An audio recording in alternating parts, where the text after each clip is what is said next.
Good morning, everybody, and welcome to Wake Up Well. Today, we are talking all about moving and the stress of moving, which I just went through myself. So let's get into it.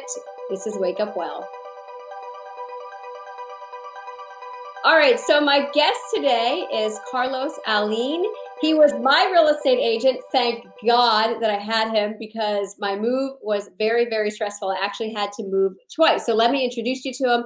Carlos is a real estate agent with Remax Advantage. He's the president of the Women's Council of Realtors of Greater Palm Beach. He's the diversity chair for Florida Realtors and the global chair for Palm Beach Broward Realtors. So he is a very accomplished real estate agent, and anybody who can put up with me is really a good real estate agent because I'm very particular with what I like, as Carlos learned. And what's my number one thing? Cleanliness. I hate dirty places. And so Carlos had his work cut out for him. And I, first of all, want to say thank you for putting up with me. You're welcome. But you know, listen, when it comes to moving, I don't care who you are, where you live, and how spiritual you are, how faithful you are. Moving's just stressful. It just is. There's a lot of moving parts when you're searching for homes, a lot of moving parts when you're moving stuff and when you're packing. So you are here to tell us a little bit about how to take that stress out of moving. So let's go through it. What would be some of your best advice for your clients when it comes to taking the stress out of moving? Well, first of all, I'd like to say thank you for having me on this morning. Moving is always stressful. Personally, I've moved 5 times in 8 years, so I've kind of got it down to a science. There'll always be some little element of stress, but the key is to manage that stress and negate as much of it as possible. So the first thing I tell people to do is research your movers. So you're going to either ask friends, you're going to ask your realtor, you're going to ask maybe past neighbors. You need to interview those movers because if you don't ask questions, they're not going to give you the answers that you need. And those answers are going to be pivotal in who you pick. Yeah, I can attest to that because, as you know, I had to move twice, and the first movers, they were lovely human beings, but they definitely were not careful. And I'm very particular about like knocking into walls, making sure they pick up furniture and not slide it across the floors. And I guess I didn't realize that if you don't really have that conversation with them about your expectations, then they just kind of move as quickly as they can because they have a lot of stuff to get done. And then when I did my second mover, I hired a second mover and it was a referral. I had like a 20-minute conversation on the phone with the owner of the company to tell him, here's my expectations, here's how I want things done. And so he was able to pass that on to his guys. And then when they came, they were very careful. They knew what I wanted and how I wanted it done. So I would say for sure to make sure you have that conversation as well. That's really important. Next, you go to social media. See who's made complaints about a specific mover. Google those movers. See the reviews they have at the Better Business Bureau, etc. And I think if you can coordinate all those things together, you should be able to make a decisive decision on finding the best mover that fits your style and needs.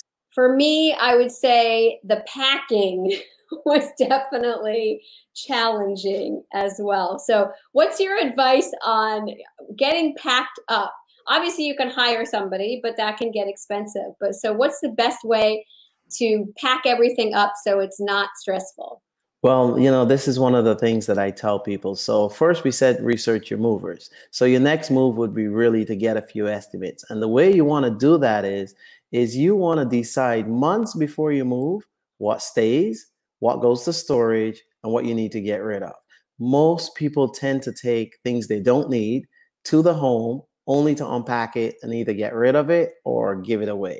So the key here would be to trying to separate the really essential things that you need to take with you. And when you get your estimates, you really want to make sure that you only get estimates on things that you're really taking, things that you really need. I think if you're able to do that with 3 or 4 companies, you can really separate out and extrapolate. Is it better for me to pack? Is it better for them to pack everything?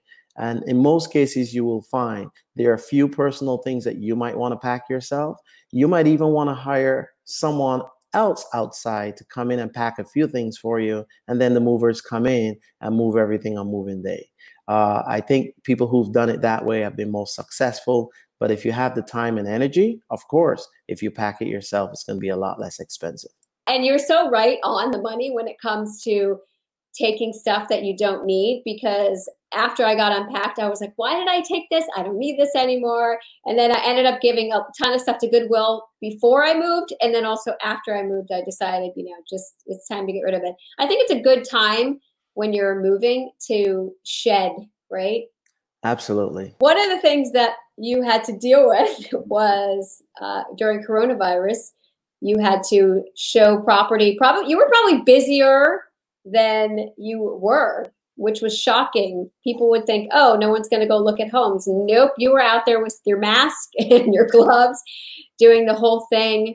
And that just added an extra layer of stress.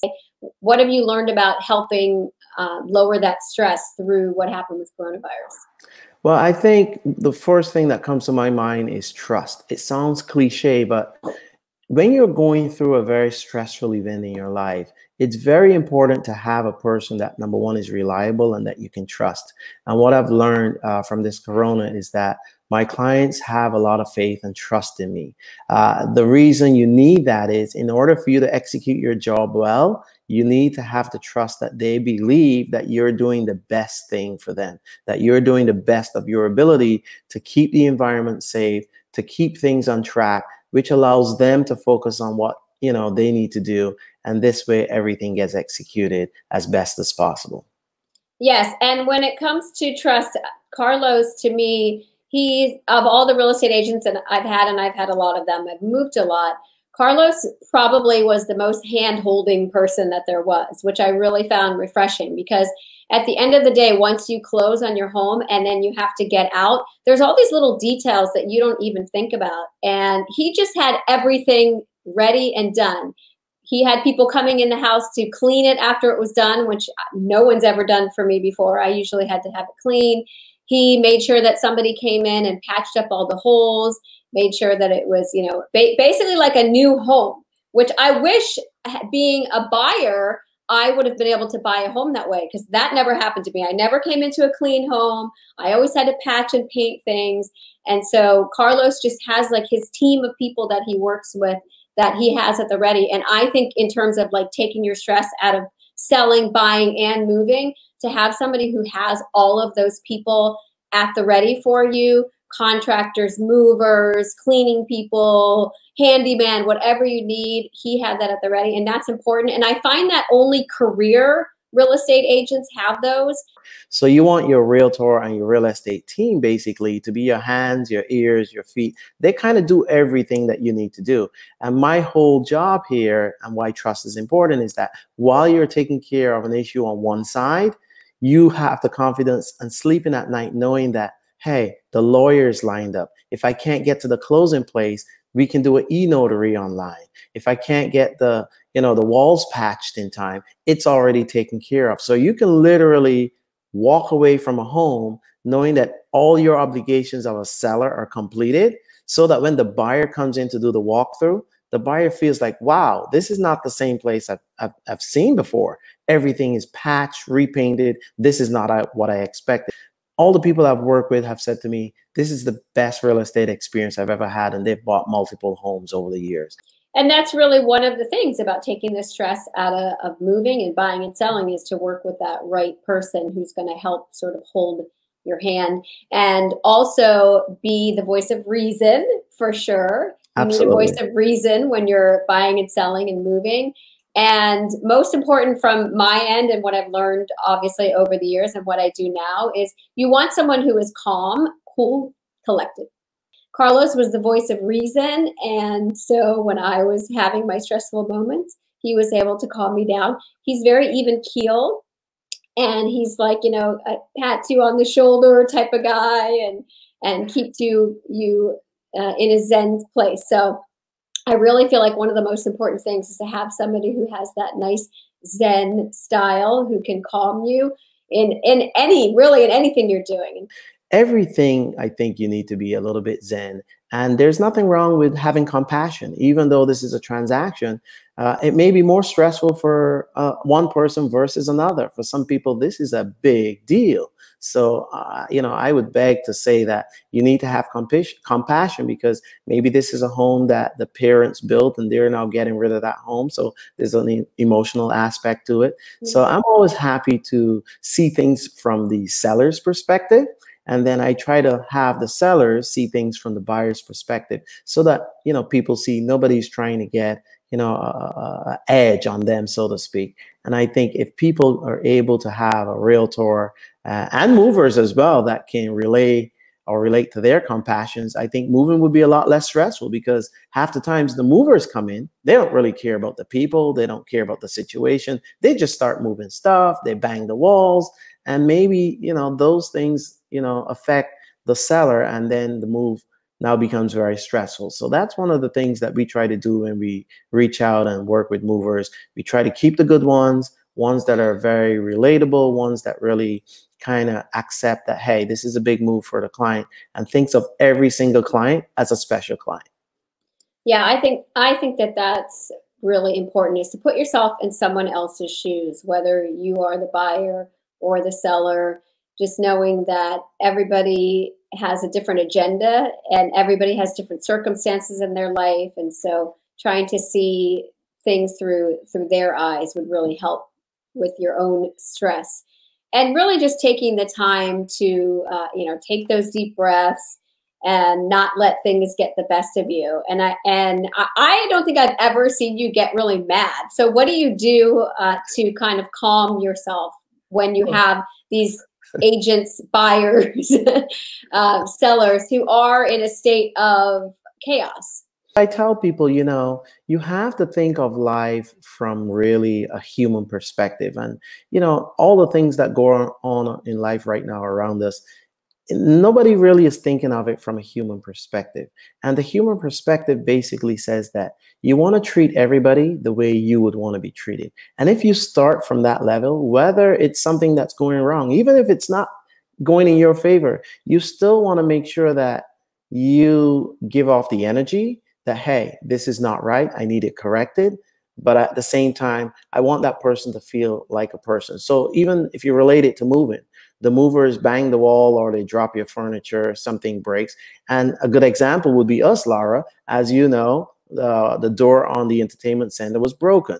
Yeah. And the movers originally didn't take responsibility.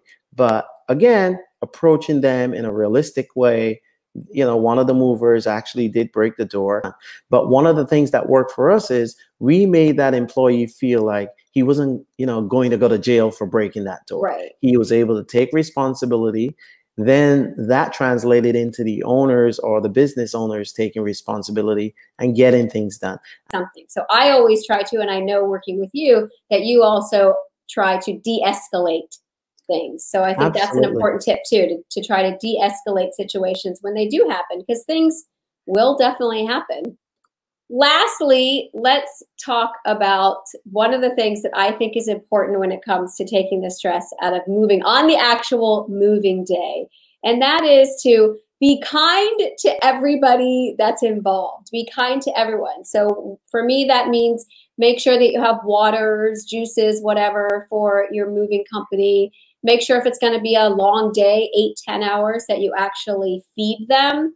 It fascinates me how people just expect these movers to come and be there for 10 hours and there's nothing available to them. And I realize that that can be difficult when you're moving, but like I just made sure that I had some pizza delivered and I had waters there. So are there any other tips that you can give us for sort of day of move stress relief?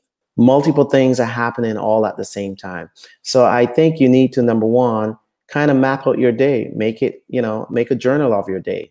When the movers come, who's going to supervise the movers, lunchtime, what time lunch will occur. And all this you need to, I would say, book ahead with your movers so that you'll know, again, expectations. You expect that certain things will be done by lunchtime and certain things will be finished by 3-4 o'clock in the day. I've seen moves where nothing was planned, and at 3, 4 o'clock in the day, they're still wrapping and preparing stuff to get on a truck. Well, guess what? If you're doing that at 3 o'clock in the day, your move's not going to finish till 9 o'clock at night. So it's important to have a checklist of time frames when things will be done, because now you have to get to the next destination and all that stuff has to be unloaded. When you get to your destination and you're surrounded by your boxes and all of this stuff, what's your best tip for moving in when everything is in your home and you need to get settled? Well, moving in actually starts with moving out. So the way I've told my people in the past is that when you pack these boxes or have them packed, you need to have them labeled as to which room they belong to and which room, which box is a priority. And you know, in our moves over the years, from our personal experience, we found that, for example, having master bedroom on a box, having a priority of A, B, or C was important to us because it told us which boxes we needed to unpack first. And you know, when you get your boxes to your destination, you might unpack 6 boxes and realize, wow, I didn't really need this box on day 1 or day 2. So I think if you plan that a little, you know, you can have any system you want. Some people use the little color stickies. There's a green sticky for priority 1, there's a blue sticky for priority 2, and a yellow sticky for priority 3. Anything you want. But I think once you do that preparation ahead of time, when you get to your moving destination, the first boxes you unpack might be essential things you need. So you'll be able to sleep in your bed that night. You'll have your pajamas, you'll have the things that you need, you know, basic things to make your coffee and stuff like that in the morning. And then maybe you can unpack subsequent rooms or subsequent things later at a different time.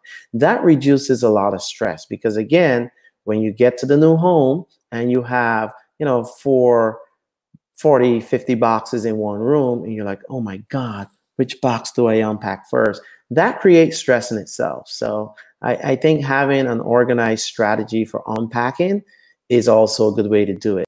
All right. Well, thank you, Carlos. This has been great information. Now, if people want to work with you, if they're looking to sell their home or to buy a home, where can they find you? Well, I'm easy to find. You can find me on Facebook. Google me at carlosluxhomes.com.